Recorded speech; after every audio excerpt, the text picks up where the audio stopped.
of us against whom there is no case of medical negligence. And maybe in another 10 years from now, at cocktail parties, the discussion is going to be, one will say, I've got 6 against me, and the second one will say, I've got 15 against me. You know, the number of cases against you will be the criteria of how good your practice is, and you will be proud of it. That is what the scenario is going to be. The second thing I want to inform you, ladies and gentlemen, is that, you know, the maximum incidence of litigation today in Bombay or in India is against obstetrics and gynecologists. You know, obstetrician and gynecologists, they've got the maximum number of cases against them. And you know the minimum number of cases are against whom? Anybody can guess? No? No, the minimum number is against a psychiatrist. And here also, if at all, the husband is a psychiatric problem and suppose he has died because of alleged medical negligence, the wife might bring the psychiatrist to the court. But if it is the other way around, if the wife is a psychiatric problem and she is no more because of some lapse on the part of the medico, the husband will never bring the doctor to the court. He will get married again. You know, that is the scenario over here. The minimum cases are against the psychiatrist. The second, the penultimate, is the pathologist. You know, there are very few cases against the pathologist, but most of the cases that are against the pathologist are basically because of histopathological reporting. That is one thing. And second is, of late, a lot of HIV problems have come in. So HIV is the second place where these particular problems are there. And that is why today I've picked up 4 topics for my discussion. You know, it's going to be a discussion. I've picked up 4 topics. The first topic is histopathological error in diagnosis and what are the problems therein. That is what I'm going to discuss. The second issue is HIV reporting and its confidentiality. Whatever is the law on that, that is what I'm going to discuss. The third issue that I'm going to discuss is whether CMLT, DMLT people can own and run laboratories in their own names. Third issue. And the fourth issue by public demand. You know, most of the people have asked me, sir, you must speak about this. And that is, if at all you want to give kickbacks, sir, you have already made provisions, so I'm going to go one step ahead. If at all you want to give referrals, how to do it without coming into trouble with the Maharashtra Medical Council. You know, there are 4 issues that I'm going to discuss. All depends upon how much time you are going to give me. But let's start. The first is histopathological abnormalities or error in diagnosis. And there are a few very beautiful cases. And a few of them, most of them which were contested by me and argued by me, we have won. One is in appeal. What has happened here, I'll tell you. There was one case that took place in Bangalore, and it was a cervical biopsy, a small tissue biopsy that was sent to a histopathology laboratory, a big chain of laboratories practicing in Bangalore also. They examined the tissue, and they said that it was COX, cervical lymphadenitis, COX lymphadenitis. And the patient, based on the report of the pathologist, was started on anti-COX. But somehow the patient was not improving. The patient also had a palpable spleen. So the next thing that they did was, they did a splenectomy of this particular patient and sent the big specimen of spleen directly to the laboratory. And the laboratory again examined it. You know, large specimens also is a problem. Small specimens also is a problem. And this large spleen that was sent was examined, and they said that it was COX spleen, and the treatment of COX continued. But somehow the patient did not improve. So they took a second opinion, and again a biopsy was done. And this time, when a lymph node was biopsied, they identified it to be a lymphoma. Now see, both are lymphoma, Hodgkin's lymphoma. So both are lymphomas, and both are known to give one picture for another. So this was a case. But then the argument that we did in the court was that, well, COX and Hodgkin's can coexist, and therefore that particular slide that was seen by us was COX, and that particular slide was given to the court to get it examined by a government hospital, which they did, and they identified it to be COX. So here, what is important that I want to tell you all is, whenever you all report a slide, now we are in a habit of giving the blocks and the slides to the patient. It is always good to have a representative slide in your collection, because if at all there is a problem of this kind, you can always place the slides before the court and ask the court to take an opinion on this particular slide. And the courts always send these slides to the government hospital and ask for an opinion, and the opinion many a times bails you out. This was one case. There was a second very interesting case that we fought, and there are certain very important issues that the court has laid down, and I'll tell you about this case. And how we won that case is something that needs to be understood. See, there was a child, a 7-year-old child, who had problems, neurological, when a CT scan was done, they identified that the patient had a mass at the level of the jugular phenomena. So when they identified this mass at the level of the jugular phenomenon, they said we have to operate and take a biopsy or try to remove the mass in toto. So the patient was taken up by a neurosurgeon, operated, but somehow whenever the neurosurgeon touched that mass, the pulse started dropping. There was bradycardia on the table.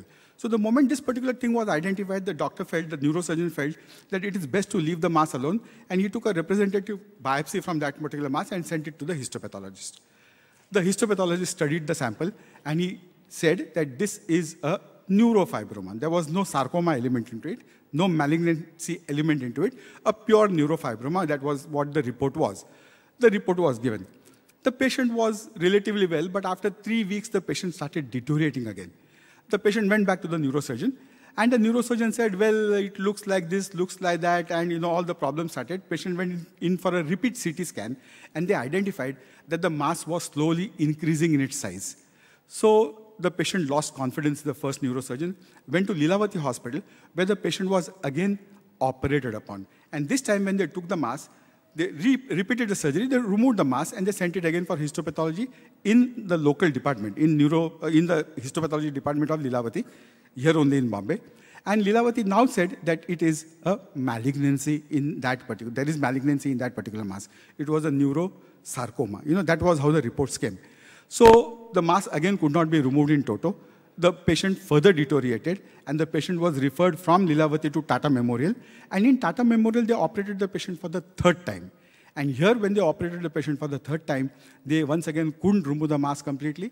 They again took a biopsy, again subjected to histopathology, and again they said that there is a malignancy element in this particular tumor. Nothing could be done. The child finally died. This was the case.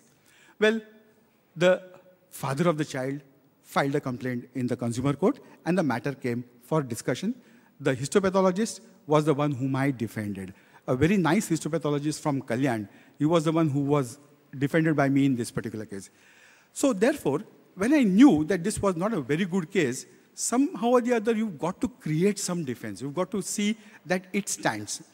The first question that was asked to him was whether the reporting of the slide done by you was correct or it was not correct. He said, oh, I vouch for the slide and the report that I have given. We took a second opinion from another pathologist. He also said that it is a neurofibroma. Malignancy element in this particular slide cannot be seen. So then what we did was, defending many a times is how you plan. So the defense that I took was, in this particular case, the slide that was stained by me was by hematoxylin eosin. And H&E staining has its own drawbacks. It has its own advantages. This stand I took because the second time when the slides were made by Lilavati and the 3rd time the slides were made by Tata, they were done by immunohistochemistry. So my contention was very simple.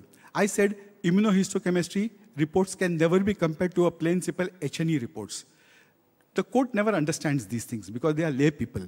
So the example that I gave to the court was, suppose I've got a spine problem, and I take an X-ray spine, my radiologist will give a particular report, and my clinician will come to certain diagnosis on this particular report. But then, if at all I subject the same spine to an MRI study, the reports that I will get, the information that I will get is much more. Can an MRI be compared to a plain X-ray spine was the question that I posed to the court, and the court really realized what I was saying. In the same way I said, staining of the slides can be done by various techniques. Each technique has its own advantage, each technique has its own disadvantage. And in this particular case, the staining that was done was by hematoxylin eosin, which gave me a particular report which I stand by. And now what I did was, this particular slides were again placed in the court, but to my ill luck, the court said that it is not my job to gather evidence for you. If at all you want to gather evidence, you do it yourself. The moment such a verdict came from the court, I sent these slides to 2 top pathologists in Bombay. One is Dr. Chitre Saib and Mangala Sinha. Both of them are very helpful when it comes to litigation. You go to them and they will stand by you. And both Dr. Chitre and Dr. Mangala Sinha gave a report saying that this particular slide, if at all it is seen alone, not with immunohistochemistry, the report given by Dr. ABC here is perfectly correct. This is neurofibroma and there is no malignancy seen. This was the report given. So what you have to do is you've got to think in a slightly different manner and try to gather evidence, and this particular evidence really helps you in the court of law. In this particular case, this neurofibroma case, there were 2-3 other issues that came up for the first time before the court, which we were able to answer. The first issue that the court asked me was, if at all there is a referral slip given by the physician or by the clinician to a pathologist, this referral slip mentions as to how this particular specimen is to be studied.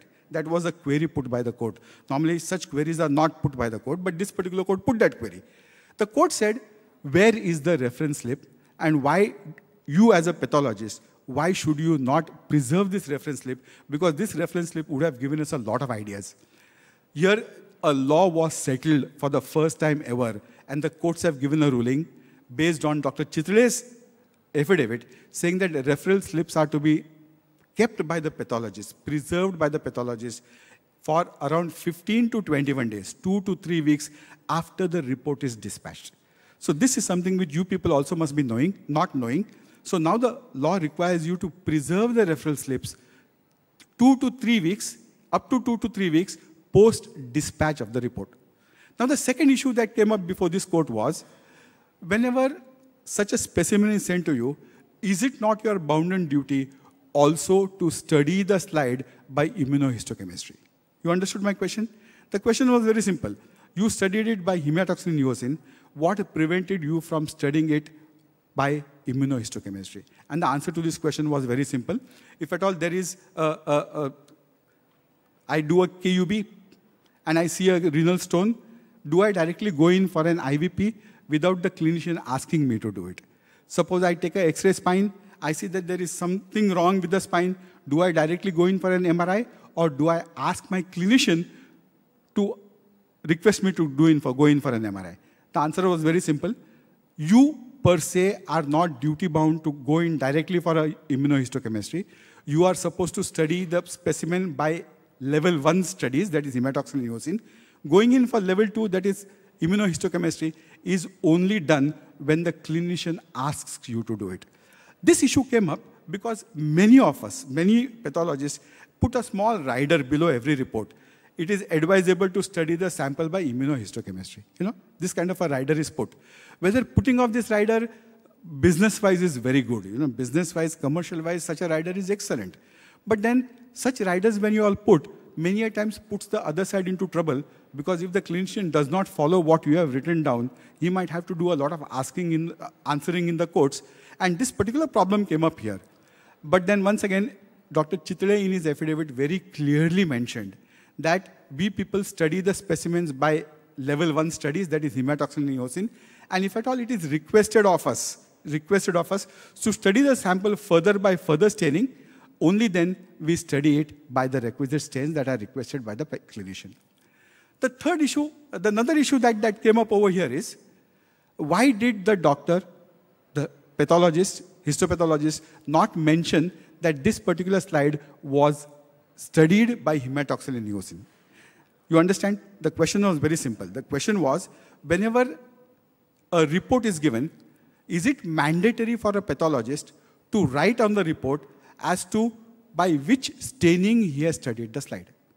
And the answer to this question was, once again, whenever the slide is studied by hematoxylin eosin, it is never mentioned that it is studied by hematoxylin eosin. It is a presumption when the dye is silent. When the method used is silent, the method used is hematoxylin eosin. Only when special stains are used, the special stains are mentioned in the report. Therefore, when there is no mention of the kind of stain that is used in the report, there is a legal presumption that this particular slide is studied by hematoxylin eosin. These are the few laws that were settled in this neurofibroma case. Very important laws, because never in the history of histopathological litigation were such issues laid down by the courts. Very nice. And we won that case. That was a very nice case that was very fiercely fought and won. And once again, the entire credit of winning this case does not go to me, but it goes to Dr. Mangala Sinha and it goes to Dr. Chitre. So now I'll come to the second issue, because I don't have time for questions, because I'll not finish the 4 topics. All the 4 topics are interesting, but we'll go to the next topic. The next topic is HIV and its confidentiality. Here I'll tell you, many of us, many of the pathologists, they run a laboratory in the morning hours, and they also do family practice in the evening hours. I know it's nothing new. It is nothing new. It is something which is very commonly done.